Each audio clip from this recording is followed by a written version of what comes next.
केंद्र की मोदी सरकार ने अपने ही मंत्री नितिन गडकरी को बड़ा झटका दे दिया है। मोदी सरकार ने जो फैसला लिया है उससे नितिन गडकरी को झटका लगा है, साथ ही साथ उनके एक ड्रीम प्रोजेक्ट को भी बड़ा झटका लगा है। तो ऐसा क्या फैसला लिया है मोदी सरकार ने जिससे उनके ही बड़े मंत्री को लगा झटका, और क्या है पूरी खबर, जानेंगे इस रिपोर्ट में। केंद्र की मोदी सरकार ने नितिन गडकरी को बड़ा झटका दिया है। नितिन गडकरी के ड्रीम प्रोजेक्ट को स्थगित कर दिया गया।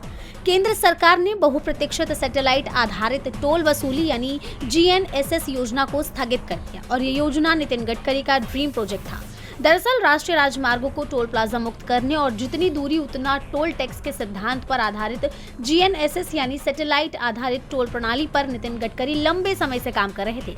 इस योजना के तहत वाहन जितनी दूरी तय करता उतना ही टोल अपने आप बैंक खाते से कट जाता, यानी गाड़ी बिना रुके टोल पार करती। लेकिन इस तकनीक के तहत हर गाड़ी में ऑनबोर्ड यूनिट यानी OBU ट्रैक डिवाइस लगाना जरूरी था, जिससे वाहन के रूट, स्टॉपेज, गति और गंतव्य जैसी जानकारी लगातार रिकॉर्ड होती रहती। मीडिया रिपोर्ट्स के मुताबिक वाहनों में ट्रैकिंग डिवाइस लगाने से आम लोगों की निजता प्रभावित होती।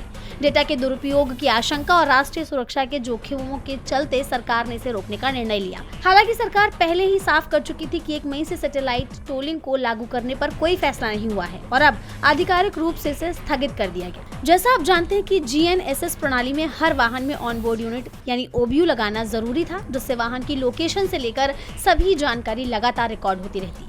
अधिकारियों के अनुसार इससे VIP मूवमेंट ट्रैक होने का खतरा था, नागरिकों की निजी जानकारी लीक होने की आशंका थी और डेटा का दुरुपयोग होने की आशंकाएं भी थी, और इसे बड़े सुरक्षा के जोखिम के तौर पर देखा जा रहा था। और इन्हीं कारणों से सरकार ने इसे स्थगित करने का फैसला किया है। बड़ी बात तो यह है कि बेंगलुरु मैसूर एक्सप्रेसवे और हरियाणा के कुछ हिस्सों में GNSS टेक्नोलॉजी का ट्रायल भी किया गया था, लेकिन बावजूद इसके इस योजना को ठंडे बस्ते में डाल दिया गया, जिससे नितिन गडकरी के ड्रीम प्रोजेक्ट पर ताला लग गया है। DB लाइव की रिपोर्ट।